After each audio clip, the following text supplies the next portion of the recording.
Pittsburgh now. Our guest is Dr. Audrey Guskey. She is with Duquesne University, and we're talking about marketing and the Super Bowl, the commercials, which we just previewed in the first half of our show. Let's look at some of the other things. Okay. You know, I'm a graduate of Grambling State University, and the first Super Bowl 45 years ago featured our college band marching. I think it was held in L.A. at the Ram Stadium at the time. And I, with the sound down, looked at that halftime show and was like, gee whiz, how much money went into this? I mean, people were, hundreds of people with lights on their costumes and all the rest. And what offended me during the halftime show, offended you? Yes. All the people that were part of the show had these outfits that glowed in the dark, and at one point they were glowing green. Now, Chris, green. That was for Green Bay. And I said, when are they going to be glowing gold? And everyone in the room that I was watching Super Bowl with said, yeah, that's right. So it was quite a halftime show. Leave it to the marketing analyst to notice this, right? Absolutely. And she's got her black and gold on today. I certainly do. Now, I noticed that they asked the Black Eyed Peas, the principal performer at halftime, doing some pre-game thing, who you were for. Yeah. And they said the Black Eyed Peas. So Christina Aguilera came out wearing black, but she didn't have any gold on. She's from this area. Could she have been a little bit more partisan, or would that affect her fan base around the nation too? I think she could have been subtly. I mean, you know, she should have had some gold on. I mean, she is from Pittsburgh, and it's not like she would be the only one that would be saying, oh, I'm for the Steelers. I think really overall the media tended to favor Green Bay. In most of the interviews, the national interviews, well, they were favored by 6 points, and they won by 5. But the media was, I think, highlighting them more so than the Steelers. But let's keep in mind, overall, what happened. The Steelers lost. We're all devastated in Pittsburgh today. But we are winners in the sense that we did play in the big game.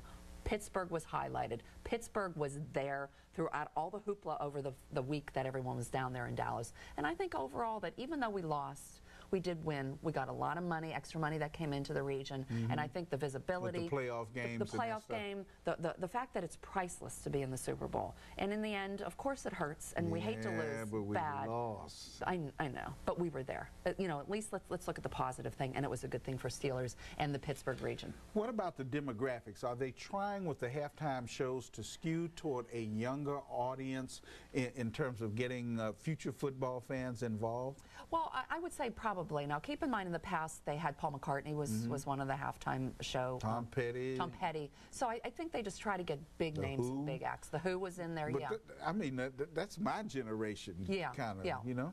Mine too, and it goes way back. But, you know, overall, you know, Black Eyed Peas with Fergie, I think they were going after a little bit of a younger demographic, because keep in mind, football is more of an older demographic group. Hockey is the one that tends to draw people who are in their 20s and early 30s. What about the whole marketing of the Super Bowl itself, and Jerry Jones going for the record and some fans not being able to get in?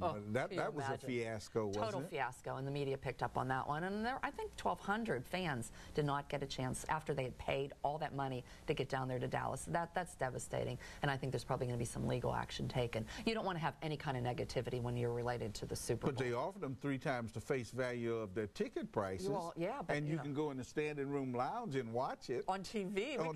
They could have stayed home and watched it on TV. Yeah, that was quite an interesting story that materialized out of it. But you know what? They should have known better. If they should have the fire marshals or whoever put the thumbs down on that section of the seats. That was pretty But tough. the reverse would have been, if they'd let them in and that had collapsed, that would have disrupted everything. It would have been horrible. It was the right decision if the fire marshal said it wasn't But they should have known ahead of time and let these fans know ahead of time. And you would think, it was 1,200 fans, but you'd think they could have put them somewhere. They could have found at least some place to have placed them so they could have watched the game.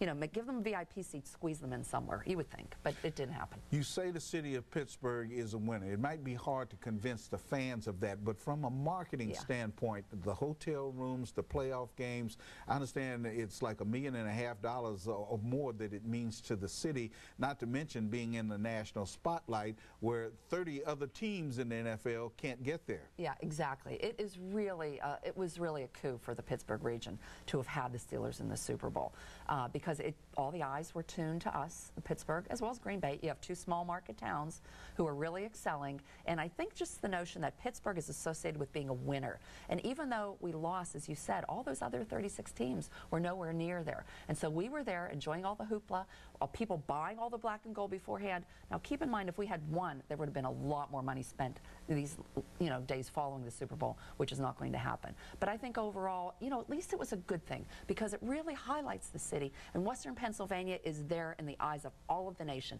You can't beat that. That's priceless advertising. And what does it mean for Green Bay, a city that's 1/3 the size of Pittsburgh? Well, obviously they're very excited, and it's huge for them. And keep in mind, that's a team that is owned by 100,000 Green Bay people. Who says socialism doesn't work in America? So the fans really made out on that one.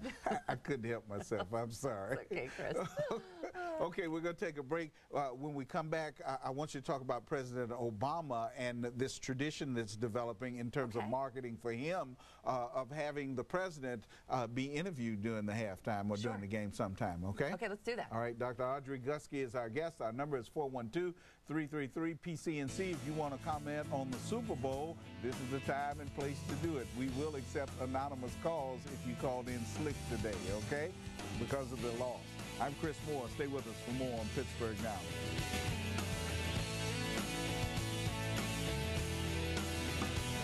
Let's do it. All right, let's go to the phones. Mary, hello. What's your comment or question?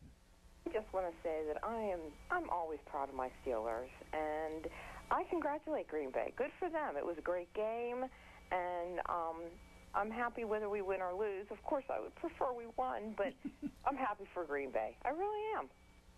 Okay, well, fair enough. You'll be able to go on with your life's work, even though we lost, right? Oh, definitely. Definitely. I mean, hey, how many teams make it to the Super Bowl? We made it to the Super Bowl. We deserved it. And I'm just glad that, I don't know, all the way around, I think it was an awesome game, and congratulations, Packers. All right, thank you. And it was a good game. A lot of Super Bowls have not been good games. I mean, right down to the last minute and a half, the outcome was in doubt if the offense had managed to go on. Kept coming back, kept coming back. I think we were all sitting on the edge of our seats because we all thought they're going to do it. They're going to actually come back because we're a comeback team, and Ben has done it how many times? And when it didn't happen, I think we were all devastated.